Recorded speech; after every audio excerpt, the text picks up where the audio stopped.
අයිබෝන් සුබ දවසක්. අයිබෝන් ඔබතුමන් සුබ දවසක්. අයිබෝන් මම. ඔබ වැඩි අටුවා ටික නැහැ. ප්‍රශ්නෙට කෙලින් වෙන්න.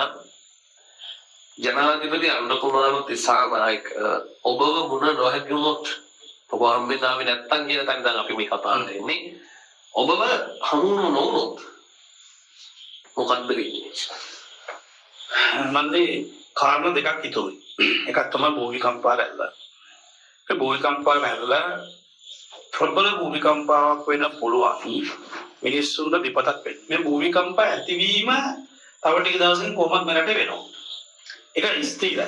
හැබැයි මේකෙන් අනතුරු වළක්වා ගැනීම අපේ අනුර කුමාර දිසානායක ජනපතිවරයාට පාරයි. ඒක පුදුම කතාවක්. මේ වැඩසටහන බලද්දී hina වෙන්න පුළුවන්. ඔව් ජනාධිපතිවරයා මේ කවුද එහෙම මේ සභාධර්ම විසින් සිදු කරන ලද විපර්යාසයක් නවත්තා. මල්ලේ මේ යන්නේ 2012 පස්සේ යන වෙනම කාලයක්. මේ කාලය අපි තේරුම් ගන්න ප්‍රශ්නයක් තියෙනවා. යුද්ධය අවසන් කළ යුතුයි. ඒකට මහින්ද රාජපක්ෂ ආවා. හරි. රට යම් දුරකට පවත්වාගෙන යන යුතුයි.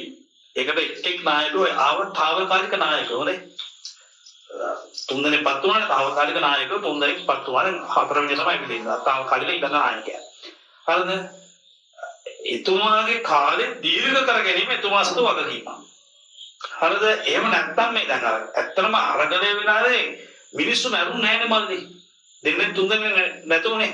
මේකෙදි එහෙම වෙන්නේ නැහැ. මේකේ ජීවිතත් නැති කරගෙන තමයි මේ රාජ්‍ය නායකයාගේ කාලය දුරේ අවසන් වෙන්නේ. ඒක බරපතල ප්‍රශ්නයක්. මම කියන්නේ මට ඇත්තම මිනිස්සු දෙනා අනුකම්පාවකට තරහද නැහැ. එහෙනම් මම එතුමා කියන්නේ නෑනේ. මෙයා මටත් අහන්න දෙනවා. ඔව් එතුමා ජනාධිපතිවරයාට ඔබ ඔය දෙන්නේ නෑ බලන්නේ නෑ. මම මේ රටේ දේශපාලන ක්‍රමයට වැරදි පුද්ගලයෙක් තරහ නැහැ. මම බටේර ඖෂධ වලට තරහයි බටේර වෛද්‍ය වලට තරහ නැහැ මිනිස්සෙක්. මම ඉන්දියානු වෛද්‍ය ක්‍රමයට තරහයි මම දේශීය වෛද්‍ය වලට තරහ නැති මිනිස්සෙක්. මම බටේර කුෂිකර්මාන්තර කැමති නෑ. මම දේශීය කුෂිකර්මාන්තර කැමති මිනිස්සෙක් නම් ගොවියත් එක්ක තරහ නෑ මම. ඒ වගේ මම ඉන්න මතේ තාම මෙරට කවුරුත් තේරුම් ගත්ත ඇති ප්‍රශ්නයක් තියෙනවා. අපේ අනුර කුමාර දිසානායක මහත්තයා මොන නොගහමු. ඇත්තටම එතුමාදීන් කරන්නේ මම රජා නෙවෙයි මන්නේ. ඒක යා කරන්නේ. යාගන් සරල වැඩක් තියෙන කරන්න. එතුමානම කියන්න මේක මෙහෙම වුණොත් මෙහෙම වෙනවා. ඊළඟ කාරණා ඊටතර බරපතලයි. හරිද? ලහිලහියේ අනුර කුමාර දිසානායකගේ ජනතා විමුක්ති පෙරමුණේ නායකයා. හරිද?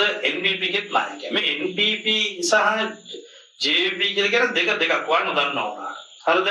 يعني නව ලිබරල්වාදී කන්නක තමයි NPP සමාජවාදී කන්නක තමයි JVP.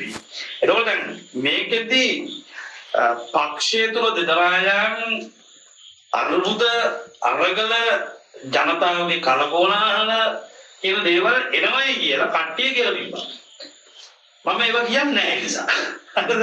කට්ටියට එහෙම වෙන්න පුළුවන් කියලා. මම කියන්නේ ඊට වඩා බලපතර කාරණා. මම හැම වෙලේම ස්වභාවයට ගලපන්න උත්සාහ කරනවා. මේ භූමිකම්පා රැල්ල එතුමා නවත්ත ගත්තේ නැත්තම් සුනාමි තත්ත්වය අනිවාර්යෙන් එන්න තියෙනවා. ඒක නවත්ත ගත්තේ නැත්තම් මේකට තවත් ආර්ථික වශයෙන් වැටෙනවා. එතුමා